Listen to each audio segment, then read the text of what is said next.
Franchise Kid back in the woods and hills and forests of good old Virginia.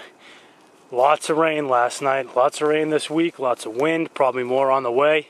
And that's the ironic thing about a survival situation, is at the time when you most need a fire is ironically the time when it's probably the most hard to start, and most difficult to start and find dry wood.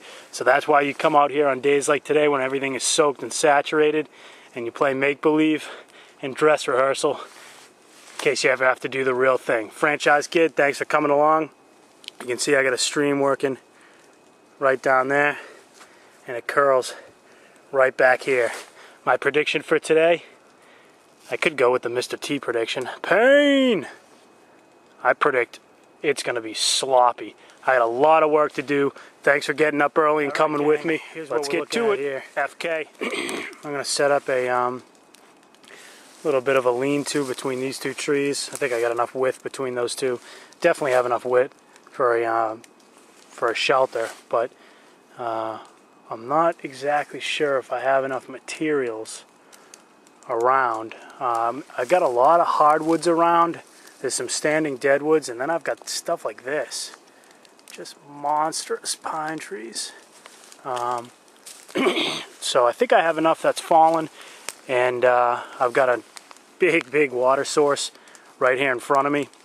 It's probably a little bit closer in a normal survival situation than I would want to be to that water. And the reason why is I just don't know sort of the ebb and flow of this area. I know we've had heavy soaking rains, especially last night, probably half an inch of rain.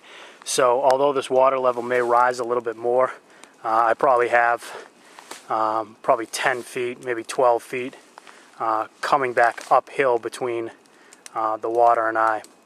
But I would probably, in a normal situation, want to be back probably even a little bit more until I learned, exactly what this water is capable of before I set up camp that close to it. But I think I've got enough stuff to work with, and there's only one way to find out, and that's to get to work. I was going to use this fallen, sort of half-dead tree here. It's on a little bit too much of a slope, and it's really rotten out right in there, right where I would have used that, almost like half of an A-frame.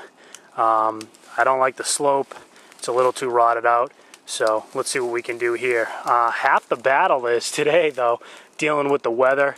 I'm hoping it clears up. It's supposed to clear up later on, but between now and then we're supposed to get some rain, and I think we're getting some rain right now.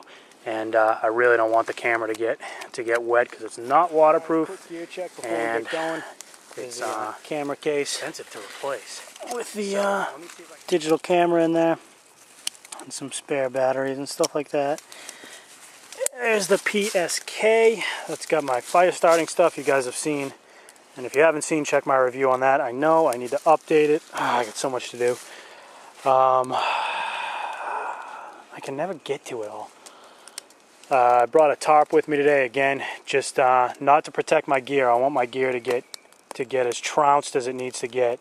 Now in a survival situation, I would I would put up stuff to protect my gear and things like that, but I want to test it out wet. I want to see what it feels like, how it reacts, how the material reacts on my Columbia titanium, the knives, all that stuff. So again, this is sort of a test for on a couple different levels. So if this was a survival situation, I would put that stuff, I would make a really quick, like something over here, I'd make a really quick debris shelter or hut or whatever you want to call it. Basically make sort of a, make a back of a lean-to on that thing. Put some brush on top of it just to keep the heavy rain from falling on it. If it was, and I would put my gear underneath there while I work over here. But it's all out, all exposed the way I want it to be. I've got my Snow Peak titanium set. SOG, haven't brought this out in a while. The Field Pup, excited to use that again. The K-Bar, large heavy Bowie. The K-Bar Finn fixed blade. There's my Corona saw. There's some steel wire, which I bring with me.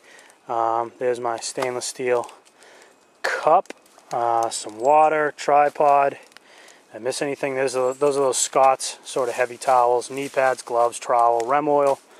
I just did a quick little clothesline there, and I don't know, I'm not going to show you guys everything. You guys You know that I should have showed you the knots that I used, because I know some people like that stuff, but I am not a knot expert at all. I know enough to be dangerous, and that's about it. On my person, the Gerber multi-tool, I've got my true specs on, the Merrells, got the synthetic Columbia titanium on. There's my trusty watch, and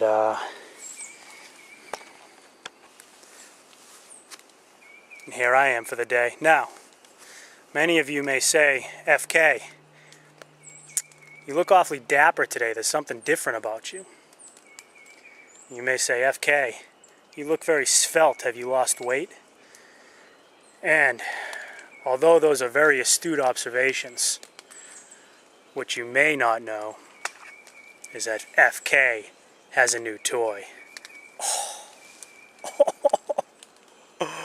That's right. Look at the green micarta. Love it on the Bark River Bravo 1. Yes, very excited about this. Got this from Rocky National. Some of you may say, man, you run a lot through Rocky National. Yeah, why not? If you find a place that's got competitive pricing and good customer service, fast shipping, because we all play where's the package, right? Where's the box? You go ahead and hit confirm on the screen, and pretty much right away you want the mailman to show up with your new toy. But there you go, Bark River Bravo 1. I hope you guys can see that green micarta. Love it. I think they've got this going for 160. I think the green micarta goes for. The black micarta Bravo 1, I think they've got over there for 150. So right in the ballpark. Obviously lots of other places has it. A couple other stores that I want to mention, or online stores, rei.com, campmore.com, rei.com. Check out their closeout section. Same with Cabela's. They've got a bargain cave. Check that out. Every once in a while you can get some cool knives and some cool gear and stuff like that for relatively cheap. They have huge discounts when they do it. But here's my new toy for the day. Can't wait to work this over.